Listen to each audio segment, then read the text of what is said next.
Hello beautiful soul! Welcome back to my channel. This is my channel, Ame for Japan, Kabayan Taurus. This reading is for you. Tingnan natin na iyong August 3 to 9. Maraming salamat muna sa mga subscriber, new subscriber, cross-watcher, at sa mga bagong pasok dyan. Welcome na welcome kayo sa bahay ni Ate Aimee. Salamat din sa nakataba ng puso ninyong mga comments at sa mga nagpa-personal reading. Marami pong salamat. Kung gusto nyo na energy nyo lang talaga, ang gusto nyo makuha natin, all the details is in description below para sa personal reading. Nasa baba ng video po. This is a general reading, Kabayan Taurus. Kunin mo lang ang sayo at itapon ang hindi naman sayo. Maaring vice versa. Energy mo, energy ng person mo, energy ng malapit sa puso mo, nangyayari, or mangyayari pala. Use your own intuition. Lawakan nyo ang inyong mga isipan. Energy reading tayo, ano man ang gender mo, ano man ang edad mo. If this is your energy, it's good. If hindi, huwag nyo na lang ipilit. No? Tandaan nyo, kayo pa rin ang makapagpapabago ng inyong buhay. Meron tayong Taurus, Libra, Pisces, Gemini, at Cancer. Okay, nandito ka sa sitwasyon mo na there's a luck. No? There's a chance and hope ako na nakikita sa iyo. Yan, may mga siguro may swerte sa iba. May mga lucky situation. Either sa gambling or there's a lack of opportunity na parating sa iyo, sa iba sa inyo. May mga small happiness na magaganap o mangyayari. Siyempre, nahandun din yung sitwasyon na may mga positivity. Totally of positivity. There's an achievement. May mga pagtulong. May tutulungan ka or may bihingi sa'yo ng tulong. There's an abundance and growth sa iba sa inyo. And then, syempre, merong isang bagay o isang sitwasyon sa buhay mo na higit pa sa hinihiling mo is darating or mangyayari sa buhay mo. And then, syempre, andito rin yung sitwasyon na there's a new beginning or there's a fortunate outcome coming sa'yo. Ibig sabihin, there's a rainbow after the rain, no? May mga magbabago in life. Sa iba naman sa inyo, andin yung there's a security of yourself. Ganyan, maaring mas magiging relax ka ngayon, mas magiging okay ka ngayon, mas iba sa inyo siguro nasa bahay kayo or handin yung trabaho nyo is sa bahay, maaaring ganun, sa sitwasyon. Siyempre, nahandun din yung new beginning when it comes to a family sa iba sa inyo. May mga bagay na pwede kang magkaroon ng feeling emotions o may mga bagay o sitwasyon na mag-aalangan ka. Ganun. May mga bagay o sitwasyon na pwede kang malito, pwedeng kang mag-worrying, pwede rin magkaroon ka ng doubt sa isang bagay, isang sitwasyon na gusto mong umpisahan o gusto mong tahakin na destiny. Yan. May pagdadalawang isip maybe sa iba. Sa iba naman, there's a new beginning coming sa buhay mo.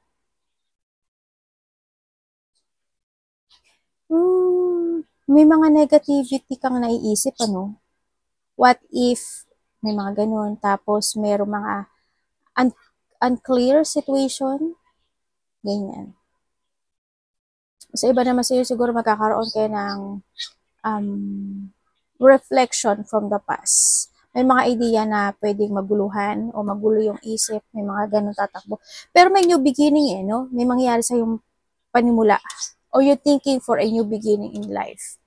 Ganyan. May mga new member of situation, maaring may mga buntes, may mga bagong pet, o may mga bagong member of the family. Ganyan. Sa iba sa inyo. May mga desisyonan ka raw this time sa sinasabi dito kasi you want to reveal something or you want to structure something into your life. May mga pag-uusapan o may mga mapagkakasunduan sa nakikita ko dito. Also, there's a union sa iba. The new beginning of creativity sa iba sa inyo or collaboration, partnership. Yan ang nakikita ko dito. Nandun yung pag-iisip mo, mag-work ba ito or hindi? May mga ganun situation.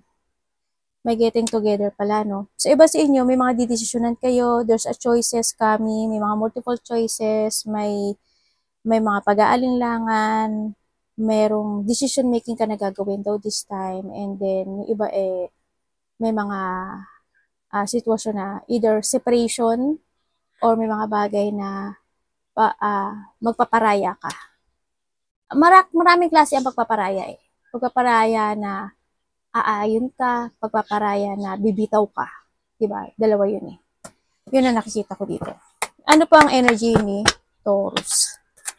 This week.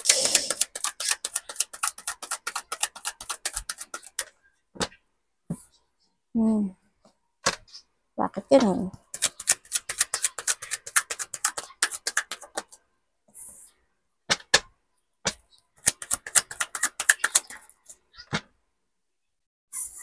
Energy mo. Energy mo. Ang energy mo medyo hindi stable, ano? Ang nakikita ko dito, siguro hindi mo naman to energy. No, energy mo nakikita ko to is you are not stable. Maaring the King and the Queen of Pentacles and the Ten of Swords. May siguro sa pera, halimbawa, sa pera or sa business or sa trabaho, you're not stable. May mga problema, no? Ibig sabihin, energy mo rin, sa nakikita ko dito, may tao na sasandal sa'yo eh. Hindi ko alam kung itong tao na to is may pera ba siya, may trabaho ba siya, parang wala, or may ipon ba siya, pero nahandun yung situation na nakasandal itong tao na to sa'yo.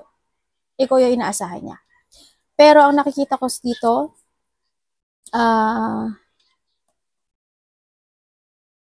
meron kang may tatahakin ka na bagong simula. You're taking a risk. Merong isang bagay o isang sitwasyon ka sa buhay mo, you taking a risk. Magte-take a risk ka. Andito rin yung sitwasyon, you begin something project, magbibigin ka ng something. Pero dito sa sitwasyon na to, may taong delikado. May taong danger, may tao na may pagka-obsess when it comes. Marami kasi ibig sabihin na obsess. Obsess of sa kahilingan, sa needs, mga ganyan. Taong sakim, makasarili, taong danger, tao na iba yung thinking niya sa'yo. Tao, baka naman ikaw to ha, hindi naman siguro ikaw. Pwede rin na may tao dito na may sakit. No, dito. Siguro may babaeng may sakit or mahina or may pinagdadaanan. And then also, may tao nagpapanggap. Sana hindi ikaw. May tao nagpapanggap. Baka nagpapanggap ka. No, halimbawa nagpapanggap ka na kaya mo, may pera ka, may business ka, may permanent trabaho ka. Baka naman ganun ha. Kumbaga, nagpapanggap na, pwedeng ikaw to ha, pwedeng siya. Nagpapanggap ka na you're okay but not okay. Mga ganun sitwasyon. May pagpapanggap. May nagpapanggap. Obsessed when it comes to status. May tao ditong ganun. Bakit kaya may taong disloyal? Sana hindi ikaw.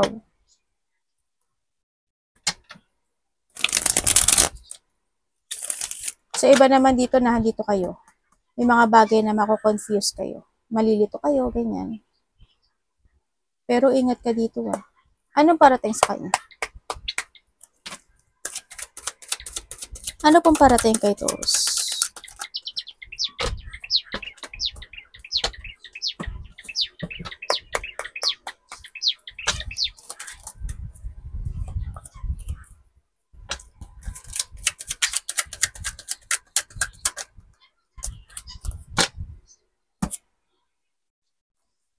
Universe, explain mo nga sa akin to.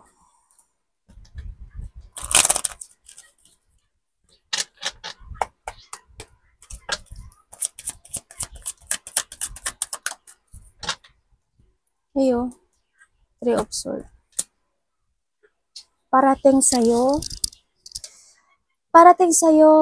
may mga taong sasalungat sa'yo o may taong sasalungat sa'yo.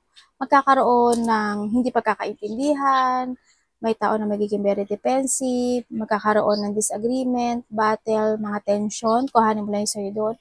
May mga hindi pagkakasunduan, maaring may matanda o mas matanda sa'yo na hindi na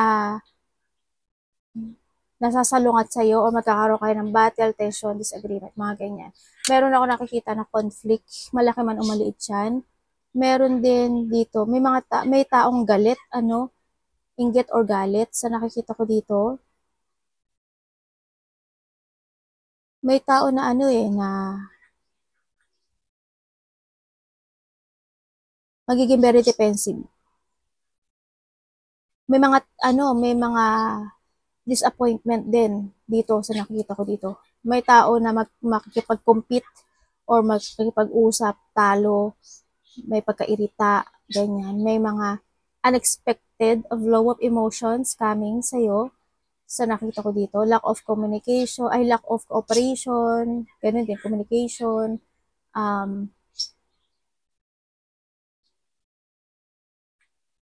may ganun sa nakikita ko dito. Pwede rin may mga pag-uusapan kayo related to money, stability. May pag-uusapan kayong related to loved ones, ganyan.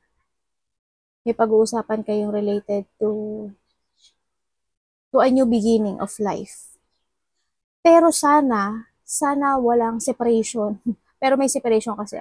Sa iba maaring separation, sa iba may pwedeng ka lang malungkot, pwede lang na ma-depress ka, sa iba pwede lang malito ka, sa iba pwede lang na may pagdaanan ka lang na emotional pain or intense situation, problema, pwede yun. Yung mga parating sa'yo. Sa nakikita ko sa'yo dito. May family ako nakikita dito. Siguro may mga pag-uusapan related to a family, related to stability, money. Yan. Baka may kukonek sa'yo, kapatid. May gulo ako nakikita. May mga hindi pagkakaintindihan. May removal Hindi ko alam why, kung may i-remove ka ba o may ipapa-remove sa'yo or merong ganong sitwasyon. Meron ding division, parang magkakanya-kanya, may pagkakanya, mga ganyan. Tingnan natin ang dapat iwasan. Loneliness also may parating Also what? Sana there's no loss. Loss of something. Ako nakita. Ari kung sakit ang pa ako. Ano dapat iwasan ni Taurus? Universe. Please show me this week.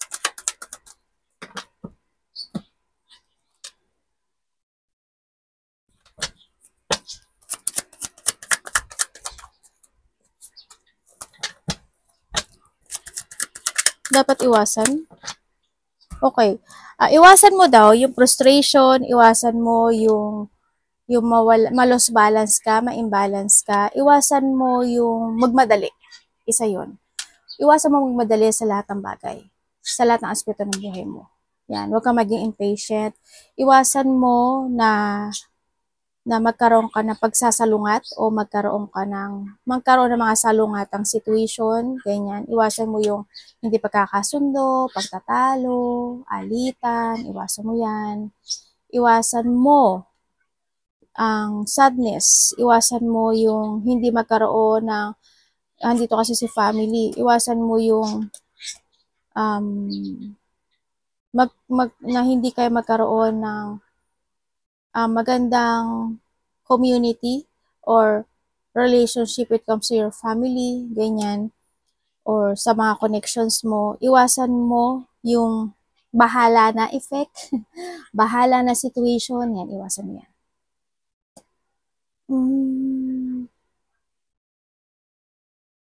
Iwasan mo yung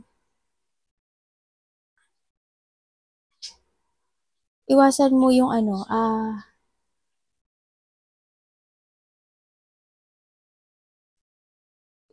yung hindi ka magkaroon ng interest sa ibang bagay o yung ma-bored ka, iwasan mo rin yun. Bakit kaya may nakikita ko ditong tao na walang love sa'yo? O maybe this is you, vice versa tayo. May taong ganun. Iwasan mo yung hindi mawala ka sa, hindi ka magkaroon ng clear mind sa sarili mo kung ano talaga yung gusto mong fokusan na ikagaganda ng buhay mo. Kasi andito rin si 22. Kaya sinasabi ko rin sa iyo yun. Iwasan mo yung mga pagkayamot, pagkainis, malack of community, ganyan. Iwasan mo yun. May mga away-away, iwasan mo na lang yun.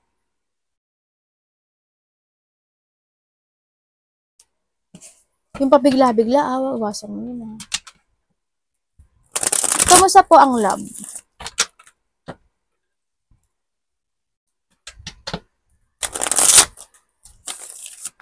Kamusta po ang love? Love is sweet na to. Love is sa lahat, kapatid, anak, magulang, karelasyon, kaibigan, family, kung sino man yan. Love. Taurus in love.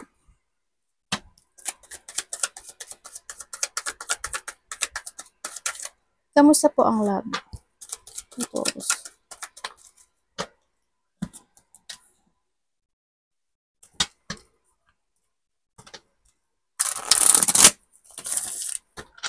Universe, bakit ganito to?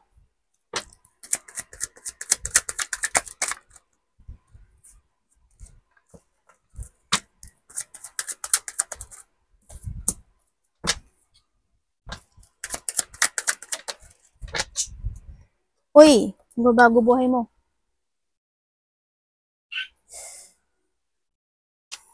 Ay, ba't nawala yung iPad ko? Ayan. iPad, hindi iPad. Okay, when it comes to love. Opo, Chatomate. Hi.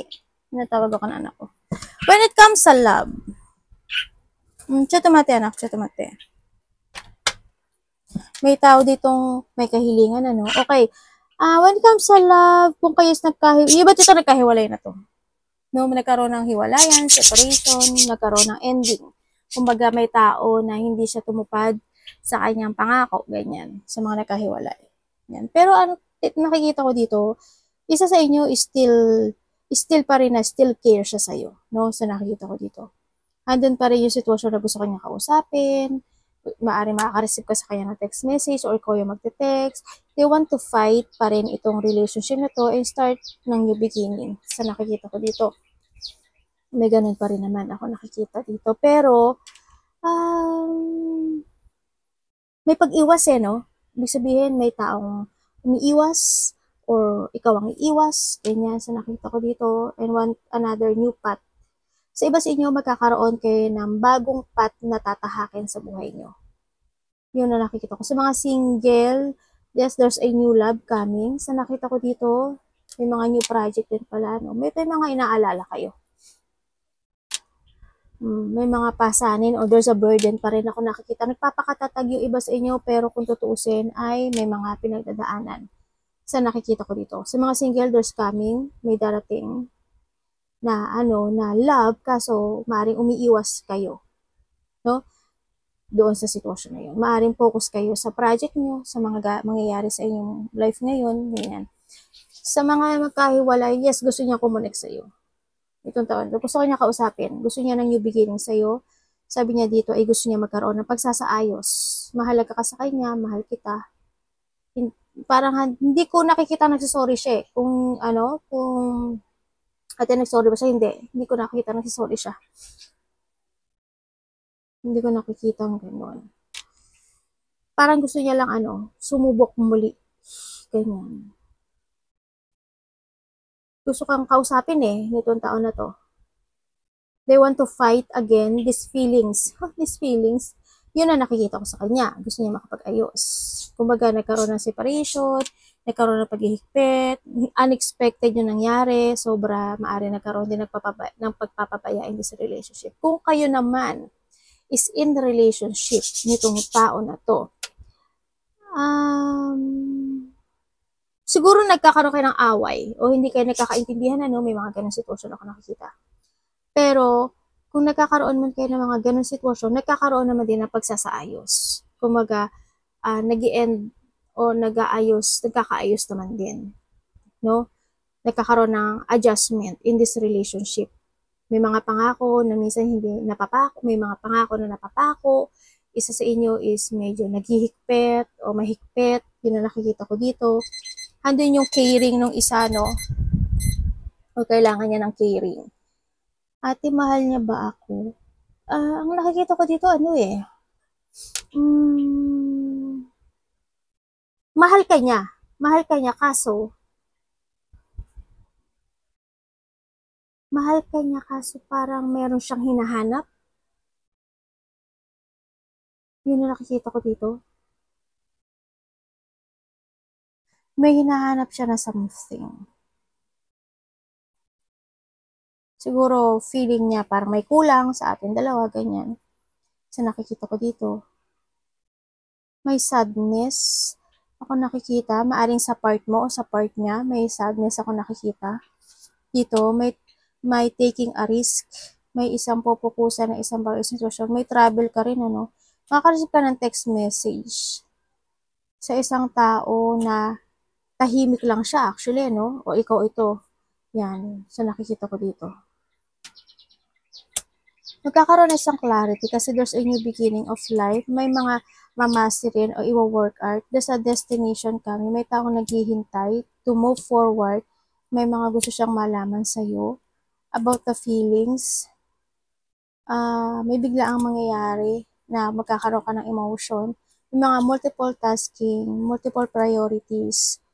May mga situation na magkakaroon ka ng option sa buhay mo. There's a hardship situation. Again, the death. Ay, may mga rejection. Ba't may taong makasarili at sakim? Dito. Someone is obsessed. Ay, nako. Yun ang nakikita ko sa mga magkakasama dyan. Nagkakaayos kayo kahit nagkakaroon kayo ng problema in life. May mga pagsasaayos naman. Ako nakikita. Pero kung sasabihin mo sa akin na iba dito, nasa kayo, no? Nasa 13 years, 9 years, 10 years, weeks man yan, months man yan, sa iba sa inyo. 12 o 12 weeks, maring ganun. Or years man yan, 2. O, sa iba 2 dito. 2 months, 2 years, 1 year. 8 months, 8 years, something ganyan. Sana walang mangyaring separation. Kahilingan, Sun,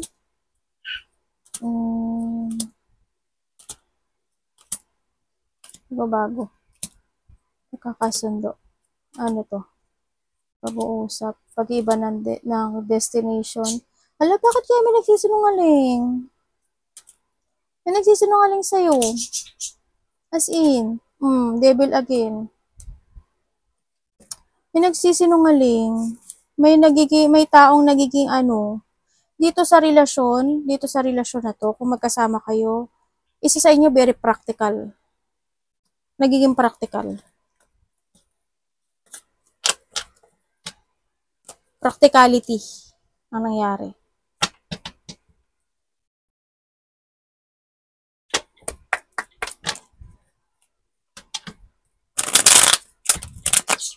Nagiging practical siya kasi because of the family. Diba? Ayan. Kasi hindi stable yung family niya, maaaring ganun. Naging practical lang siya sa'yo. Kumbaga, taking a risk nga kumbaga. Pero magkukuha ako ng magkaano ako ng totally, ano ba to? Love reading. Yung tulad ng ginagawa ko dati. Para mas clarity. Pero energy kasi kinukuha natin ha. Maaring, sana makuha ko yung energy nyo. Ace of Cups. Magkakaroon ng no? Pagpaplano. Okay, may offering, no? Yan, may offering. Ako nakikita, magkakaroon ng bagong simula. magbabago ang takbo ng buhay mo. Sa nakikita ko dito, maybe magkakaroon ka ng new journey in life within the 1 day, 1 week, 1 month, or one after this year or 1 year. There's a new journey coming sa buhay mo. May pagbabago mangyayari. Kasi nandito rin si the Fool. Sabihin, may tatahakin ka na bagong journey in your life. Magkakaroon ng mga pagpaplano to make a new beginning in life. There's a good news coming. May mga happiness, fulfillment, achievement. Ako nakikita dito. May taong tahimik or may tao na may plano sa'yo. Maaari itong tao ito bigla siyang magsasalita, no? Or ikaw ito, may pagsasalita. May sasabihin. May biglaang magsasalita. Meron ka ring malalaman. Or maybe may ma-receive ka na information, good news, communication, ganyan. Ako nakikita dito.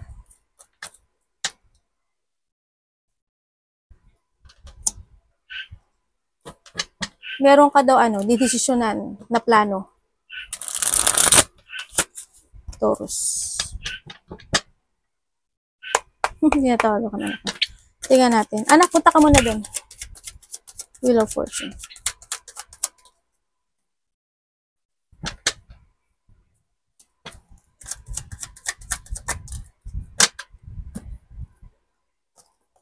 Universe, ano yung Hangman?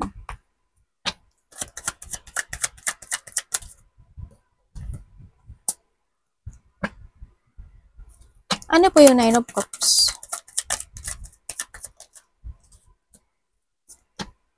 Ano yan? Uy, lalala. Lala nga pasama. Pasama yung card. Siguro pass na to. Okay, sa nakita ko dito, may opportunity na darating sa buhay mo. There's a potential ending of situation. Maaari magkakaroon na rin ng beginning of a cycle ng buhay mo, no? Tulad ng sabi ko kanina, there's a new beginning. Magbabago yung direction mo sa buhay mo. May mga bagong plano, bagong pananaw sa kinabukasan, sa iba sa inyo. Someone want to commit. Someone want to commit to change yung kanyang destinations in life. Meron siyang hinihiling sa buhay niya. Nagkakaroon siya ng strategy. Ang nakikita ko dito. Medyo magulo ang sitwasyon. May magulong sitwasyon. Ako na nakikita dito. Tulad na nasabi ko dito. Merong sitwasyon na may stagnant ka. May taong makasarili. Sarili niya lang iniisip niya dito. Kumbaga, sarili lang yung mahalaga niya. Yan ang nakikita ko. Someone want to commit. Itong tao na ito magulo yung isip. Marami tumatakbo sa isip niya. Sarili niya iniisip niya. To change yung destination niya. Sa nakikita ko dito. Kumbaga, kung mag-isip siya, in advance. Alam niya na yung layunin niya. Umpisa pa lang alam na niya yung layunin niya. They taking action, they focusing to make it real yung goal niya na to. May layunin siya, and sa thinking advantage when it comes to thinking of an opportunity, yung mga layunin niya sa nakita ko dito. Yung objective, kumbaga dun sa plano na yun. Matagal na yan napag-isipan about the plan sa sitwasyon na yun. Yun ang nakikita ko dito. And then also, may naghihintay na isang tao na may gusto siyang hilingin sa'yo or ikaw ito, yun ang nakikita ko dito. May taong bitter. May taong bitter. Ako nakikita. May taong selfishness. Alam mo, kanina pa ito lumalabas. Hindi ko alam kung bakit siya ganito. As in, naku, mag-ingat kayo. May malaking perang lalabas sa'yo. May tulad ng sabi ko sa'yo, ay, hindi ko alam kung sa'yo ko sinabi. Hindi ko alam kung sa'yo. Hindi ko alam kung kanino ko siguro, kung sa'yo man yun, ulitin ko na lang. Kung hindi sa'yo, sasabihin ko. Merong sasalungan. Ay, sinabi ko nga dito nga. May sasalungan. Yan. May malaking perang lalabas o may paggastos ng sobra. Sobra. Yan, may mga iisipin ka na bagay. Ang hindi ko lang maintindihan dito, sa card na to, May taong walang nararamdaman sa'yo. Ate, paano walang nararamdaman? Hindi kanya love, or wala siyang feeling sa'yo, or maybe itong tao na to is very defensive kasi siya eh. Ang nakikita ko dito eh. Sana hindi. Sana hindi ikaw. Taking a risk talaga. May taong may nagtitake a risk. Gusto makipagsapalaran. Kung tutuusin, sana hindi lahat, sana hindi ikaw, sa nakikita ko dito, kasi nga sabi ko, there's a person na wala siyang nararamdaman. Ang nakikita ko dito, they love something because of maaring tinatrabaho ka niya o tinatrabaho mo siya para makuha niya yung loob mo or makuha niya yung needs niya in this relationship. Yun ang nakikita ko dito. Someone is they want to give you an effort and hard work and focusing to develop yung love or yung pagkakaroon ng umpisa in this relationship. Curiosity. May nagsisinungaling talaga. Kahit anong, alam mo, kinukuha ko na nga eh, pakakako mali yun, nakukuha ko eh. Pero yun, lumalabas talaga siya. Debbie, lumalabas talaga siya. Kasi why? Someone is lying. Dishonest, sneaky, babaero, lalakero, may nililihim siya, or they hiding something, or there's a person na may dark thoughts sa'yo. Meron ding betrayal, may tao na magmamanipulate o very manipulative sa'yo, ganyan. May cheating, may nandadaya. Sana hindi nyo to energy. Ito mo, oh, devil, oh. Oh. Diba? Ilang beses na lumabas.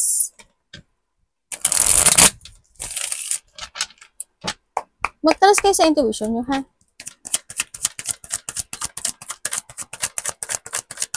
There's an ending situation sa'yo.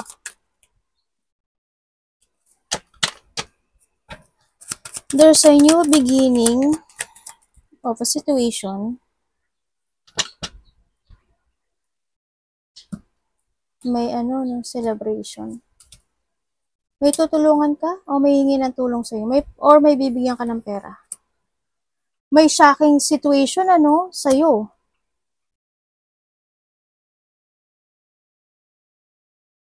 Expect the unexpected na mangyayari. May revelation. Also, when it comes dito, may isang bagay, isang sitwasyon ka na hindi mo mabitaw-bitiwan. You're still holding, no? And there's a new beginning din. Ako nakita, maaring magbabago yung buhay mo within a month, within a day, or within a weeks. Or maybe by next year. Merong new beginning sa buhay mo, maaring bagong trabaho, maari din na you finding peace this time, magkakaroon ng peaceful resolution, magkakaroon ng communication with someone to start a new beginning in life, and then may tao akong nakikita na makikipag-usap or reconciliation, something. Ako nakikita, someone want to reconcile. Gusto na reconciliation. Yun na nakikita ko dito. Gusto ng beginning. Gusto makapag-usap. Someone want to gusto ng forgiveness. Magkakaroon ng happy gathering. Maaring pregnancy, married, collaboration, joy, or cooperation, celebration, merong tao o ikaw, dalawa, tatlo, or ilan man kayo. Sa nakikita ko dito, may tao na they want to give you love and support, or ikaw ang magbibigay nito. Yun ang nakikita ko dito. Kanina ko pa nakikita yung pagbabackstab, Hindi ko alam kung this is a past situation, maaari magbabago yung destination mo this time. Iba sa inyo siguro is masakit ba yung likod nyo, o may sakit kayo sa bandang likod, o may taong may sakit sa bandang likod, may taong may sakit sa bandang tiyan, or masakit yung tiyan. Ang sinasabi dito, baka stress, no? O kaya naman may tao dito na napaka-misteryoso. Maybe this is you or someone into your life. There's a mystery person. May taong may sikreto. O may itinatago, inililihim. Yun ang nakikita ko.